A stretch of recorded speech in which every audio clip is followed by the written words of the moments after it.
Hello students, my self doctor Roshni Lohia. Last class में मैंने आपको physical distribution, channel of distribution discuss किया था। आज फिजिकल ऑफ डिस्ट्रीब्यूशन डिस्कस करेंगे। ये दोनों ही प्लेसमेंट्स का पार्ट है। तो मीनिंग ऑफ फिजिकल डिस्ट्रीब्यूशन क्या है पहले देखें। It refers to all decision relating to the transportation, inventory, warehousing and order processing of goods. इसे हम लोग भौतिक वितरण भी कहते हैं। इसके अंतर्गत उन सभी निर्णयों को शामिल किया जाता है जो transport, inventory, warehousing and order processing से संबंधित है।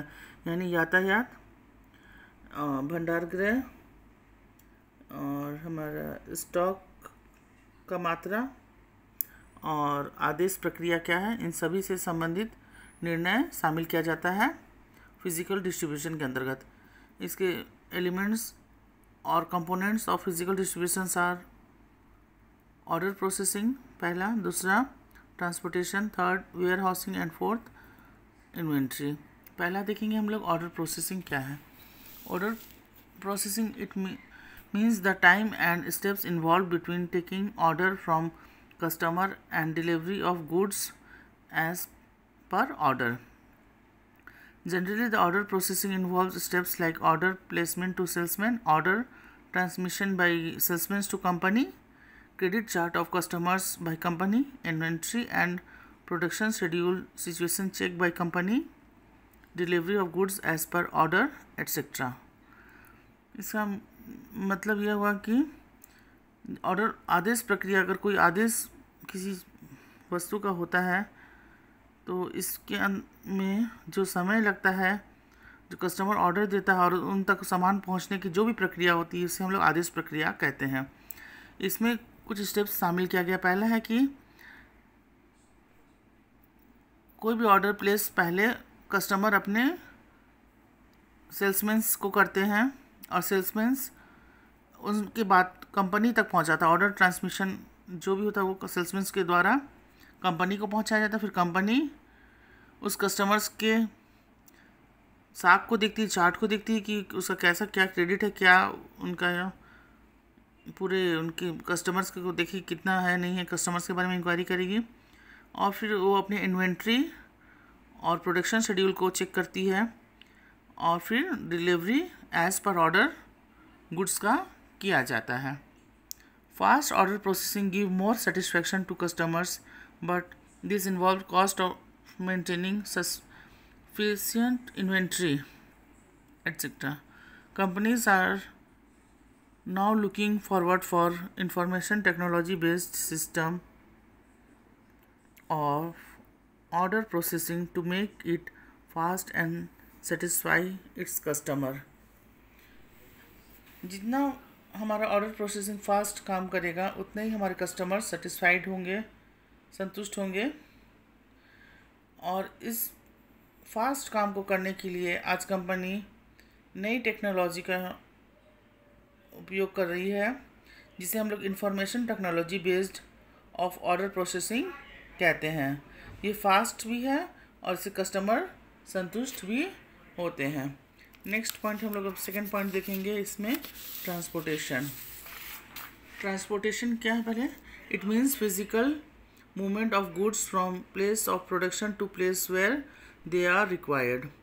Transportation adds the value to the goods by moving them to place where they are required.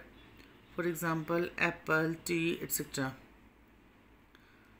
Transportation का अर्थ ये हुआ कि यातायात, यानी कोई भी वस्तु उत्पादन या प्रोडक्शन एक जगह पर होती है पर उसके कस्टमर चारों ओर होते हैं और उनका रिक्वायरमेंट, वस्तुओं का रिक्वायरमेंट चारों ओर होता है।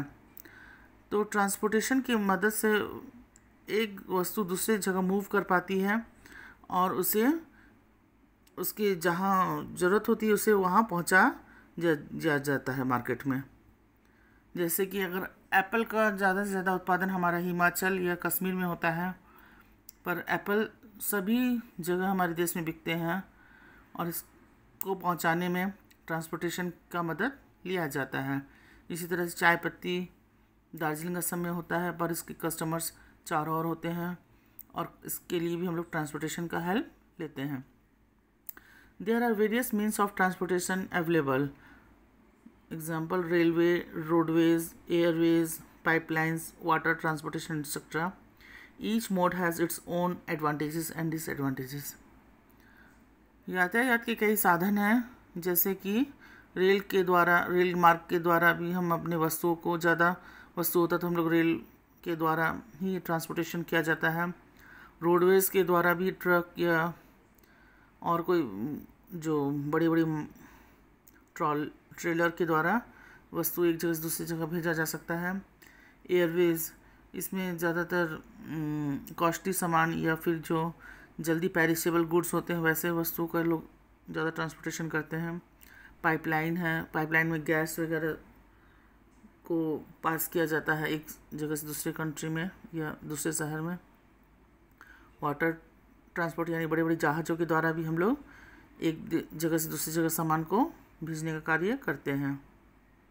सभी का अपना एक महत्व होता है ट्रांसपोर्टेशन का, और कुछ डिसएडवांटेजेस भी होता है।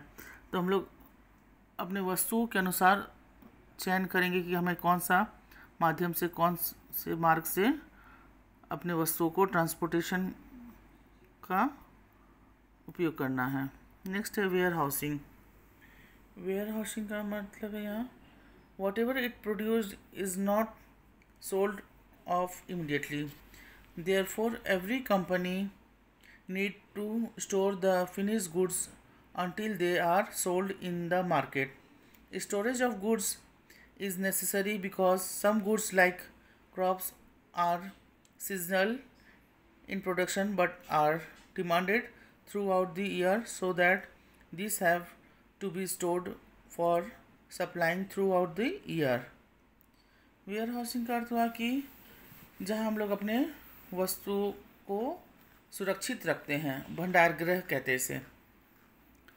क्योंकि बहुत से वस्तु ऐसा होता है जो कि सीज़न में ही उत्पादन होता है और पर उसकी बिक्री पूरे साल होती है, उसका डिमांड पूरे साल होता है। और कुछ वस्तु उसके विपरीत भी होता है कि पूरे साल उसका उत्पादन होता है पर बिक्री कुछ सीज़न में ही उसका होता है। Maintain stocks in warehousing involves cost, whether company has its own warehouse or used hired one. So firm must compare the cost involved in using warehousing and benefit which company gets and try to create a balance between both. Company को अपने stock को maintain करने के लिए where housing का प्रयोग करना पड़ता है। वो दो तरह का वेयर हाउस होता है, या तो खुद अपना ओन वेयर हाउस रखे या फिर किराए पे भी लिया जा सकता है वेयर हाउसिंग को। वो कंपनी पे निर्भर करता है कि उन्हें कौन सा ज़्यादा वेयर हाउस सस्ता पड़ेगा, किस में ज़्यादा बेनिफिट है उन्हें अपना लेने में या किराए का लेने में ज़्यादा बेनिफिट है। वो कंपनी को अपना कैलकुलेशन करती है और उसके अनुसार वो अपना वेयर हाउस का चुनाव करती है। क्योंकि वेयर हाउस के बिना हम लोग अपने गुड्स को सुरक्षित नहीं रख पाएंगे। वेयर हाउस का निर्माण भी प्रोडक्ट के अनुसार किया जाता है। जैसा प्रोडक्ट होता है उसके अनुसार हम लोग वेयर हाउस का निर्माण करते हैं। टेम्परेचर का उसमें ध्यान रखा जाता है। उसमें अगर कोल्ड स्टोरेज का है तो उसमें ठंडा कोल्ड ये स्टोरेज का सामान के लिए हम लोग ठंडा वातावरण रखेंगे अपने वेयर हाउस का, और जैसा वस्तु रहेगा उसके अनुसार हम लोग वेयर हाउस का निर्माण करते हैं। नेक्स्ट इसमें हम लोग फोर्थ पॉइंट देखेंगे, इन्वेंट्री। इन्वेंट्री यानी कि हो गया स्टॉक की मात्रा। Stock it refers to maintain of stock of goods. Inventory needs to be maintain so that goods can be supplied whenever demanded. The proper inventory maintained ensures product availability, but inventory also involves cost. The optimum level of inventory should be maintained. Inventory यानी कि stock की मात्रा हमें रखनी पड़ती है। जब हम लोग प्रोडक्शन का काम चलता है तो कंपनी को 3 प्रकार का स्टॉक रखना पड़ता है। पहला है रॉ मटेरियल, सेकेंड हो जाएगा वर्क अर्धनिर्मित माल, कच्चा माल, अर्धनिर्मित माल और तैयार माल। यानी raw material work in process and finish goods. 3 तरह का स्टॉक मेंटेन करना पड़ता है कंपनी को। अपना कंपनी अगर स्टॉक मेंटेन करती है तो उसे जब डिमांड होता है तो उसे आसानी से सप्लाई कर पाएगी। और प्रोडक्शन का भी कार्य जब होता है तो उसमें कच्चा और अर्धनिर्मित माल को भी रखना पड़ता है, और जो माल तैयार हो जाता है उसके लिए भी इन्वेंट्री की आवश्यकता होती है। इन्वेंट्री का भी कॉस्ट लागत हमारे प्रोडक्ट से जुड़ा होता है, और हमें सही मात्रा का ध्यान रखना, कितना स्टॉक रखना। कम भी रखेंगे तो जब डिमांड होगा तो हम लोग स्टॉक नहीं सप्लाई कर पाएंगे, और ज़्यादा होने से तो अनावश्यक उस पर लागत आएगा। इसलिए हमें ऑप्टिमम लेवल ऑफ इन्वेंट्री का चुनाव किया जाना चाहिए, अनुकूलतम उपयोग हो ताकि स्टॉक का। Thank you students. Next video के साथ फिर हम आपके साथ फिर मिलेंगे।